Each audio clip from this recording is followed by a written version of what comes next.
Hey guys, Sergeant Blizzard here for another battle from Napoleon Total War. I am the French, and my opponent is the four Lokis. We are playing on the Pyramids map with a large amount of money. And I thought this was actually one of the most interesting games I've played in the past few weeks, just in the way that I set up and the events that took place in the battle. So yeah, the battle's about to start, and you'll be able to see this. My opponent is Denmark, so I don't know why France would ever be fighting Denmark in Egypt, but whatever, right? So I'm going to fast forward here, because no one really wants to see how I'm deploying. But I'll show you my troops. I have 4 Polish Legion, 2 Old Guard, and 2 Young Guard. So I have a lot of troops, infantry. I have 2 units of Voltigeurs, so that's light infantry. I have 2 Chevaux Lancers, and I have a unit, or I have another one here, another unit of Chevaux Lancers. Actually, wait. No, those are Hussars, never mind. Then I have 2 units, sorry, my mic just fell there. I have 2 units of 12-pounder foot artillery, and I have a unit of 6-inch howitzers. Yeah. So what you can see here is I'm taking my elite units, my 2 Old Guard and my 2 Young Guard, and I'm putting them near this village because I know a lot of people usually like to take the village in the Pyramids map. But I also put my Polish Legion right over here just in case he decides to march up along the coast. So yeah, I see him marching right through the village, so I start shooting bits of cannon shot right here, just so I might be able to get like maybe a ricochet kill or something, and I don't think I do, but cannons have unlimited ammunition, so it doesn't really matter. He is marching up his 2 units of horse artillery, or 1 or 2. How many does he have? Yeah, he's got 2 units, and all of his units of skirmishers. This was his first mistake, and you'll see why in a sec. As you can see, I marched up my lancers, and I saw that his skirmishers are here, and I launched them right into his ski troops. These are an expensive skirmisher unit. And they get annihilated, just completely annihilated. Look, they rout in about 2 seconds here.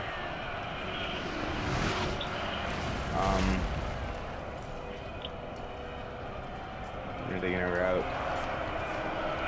Alright, there they rout. Then I take them, and I charge into his horse artillery.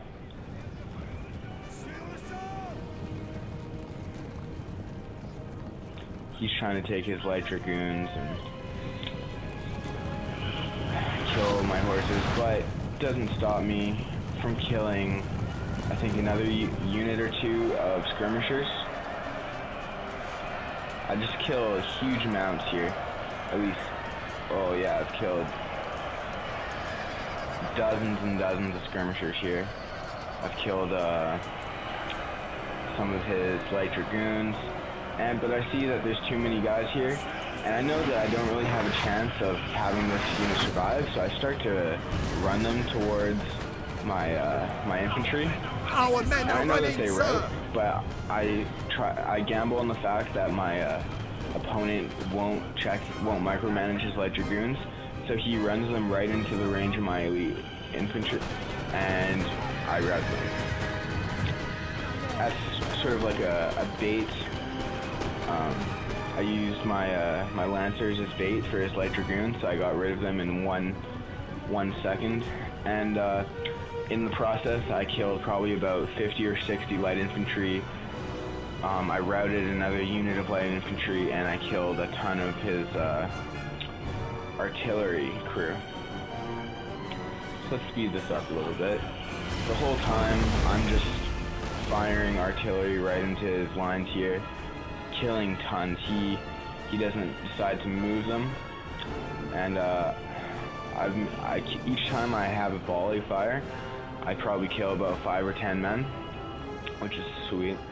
I'm taking my Polish Legion here, and this is one mistake that I made in the battle, is I let a lot of my Polish Legion die just by grouping them together. So he takes his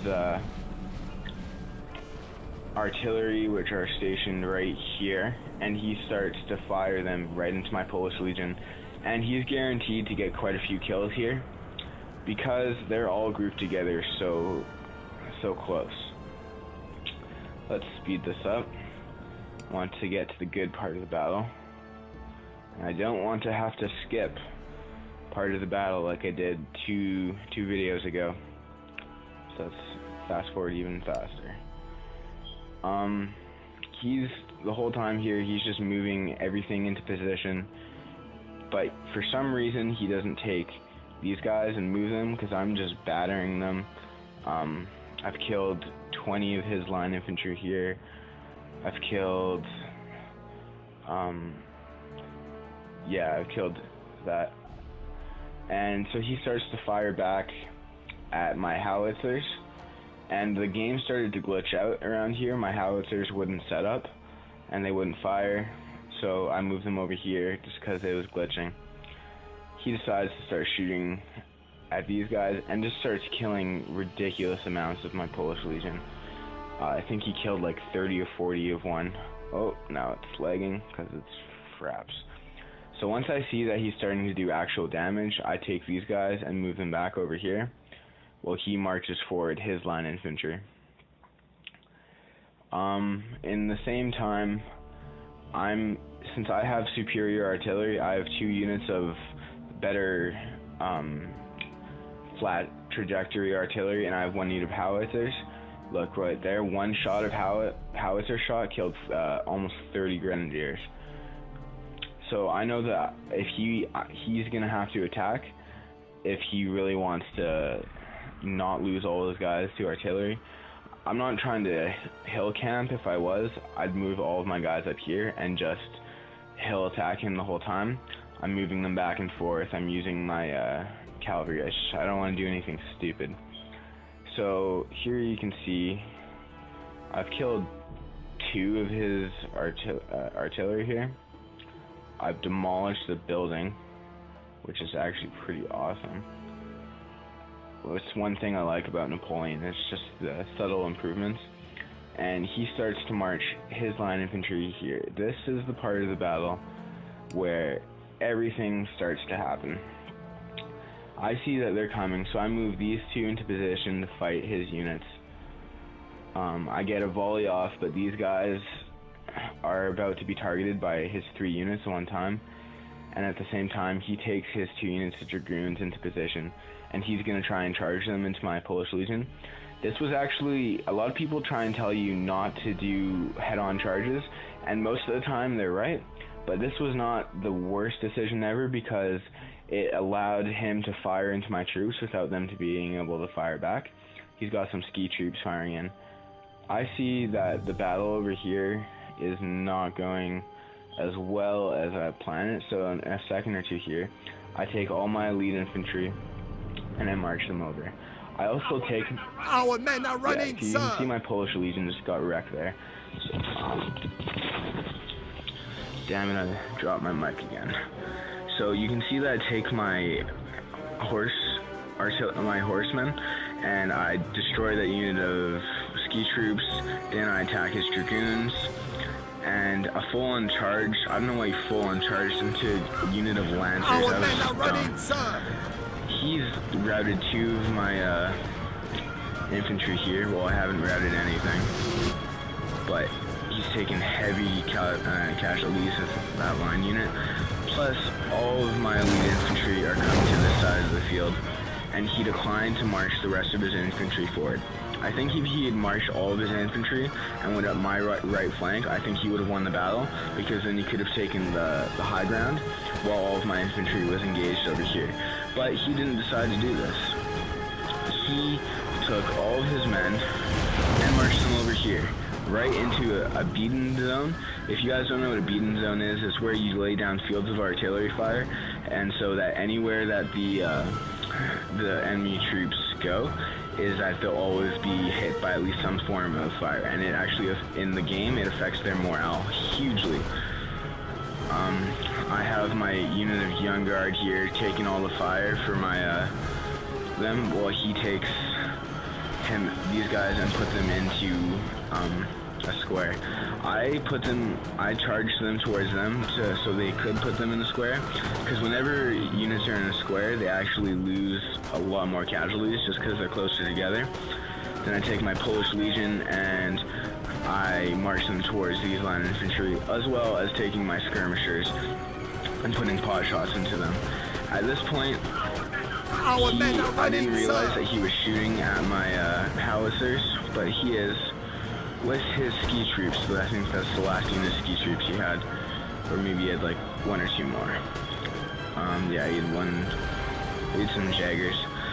But at this point, I really thought I was actually going to lose, because all of my troops over here were starting to lose a lot of casualties, plus he had tons more infantry. But what I didn't realize is that my units of Young Guard and Old Guard will not rout ever. Like, they never rout. Just because of their morale. So let's speed this up so I don't have to skip anything.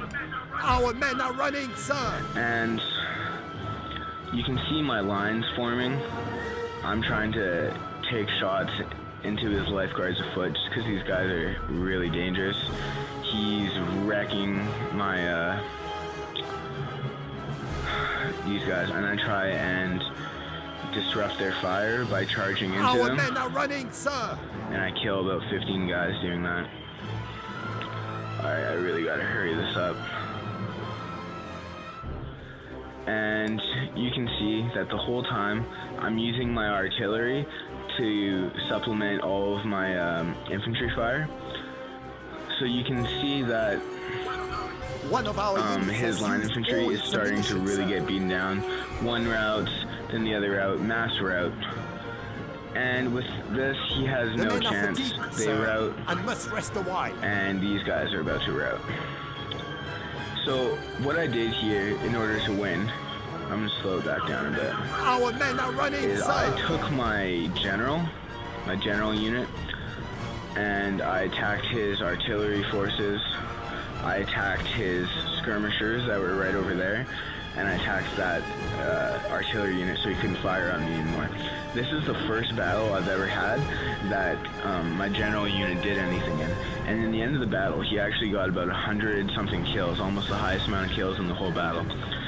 And because I had used all of my horse, my cavalry, to attack skirmishers and to create distractions and stuff, this was my only unit of mobile units left. And I'm just taking, I have my units of, I have a unit of Old Guard, Young Guard, and I think another unit of Polish Legion, and another unit of Old Guard. He's putting up a good resistance here, and I'm really glad that he didn't quit, because then I wouldn't be able to show you this video. He's got one more unit of lifeguards afoot, while I've got these guys about to attack the horse artillery. I think they come back. Do they? Not sure. But yeah, so this battle was the tactics that I used at the beginning was splitting my troops, which I don't do often, but because this is a huge map, I thought it might be useful. And I also used the superior morale of my elite infantry just to combat his huge amount of infantry. Thanks for watching the battle, and it's been great. Bye.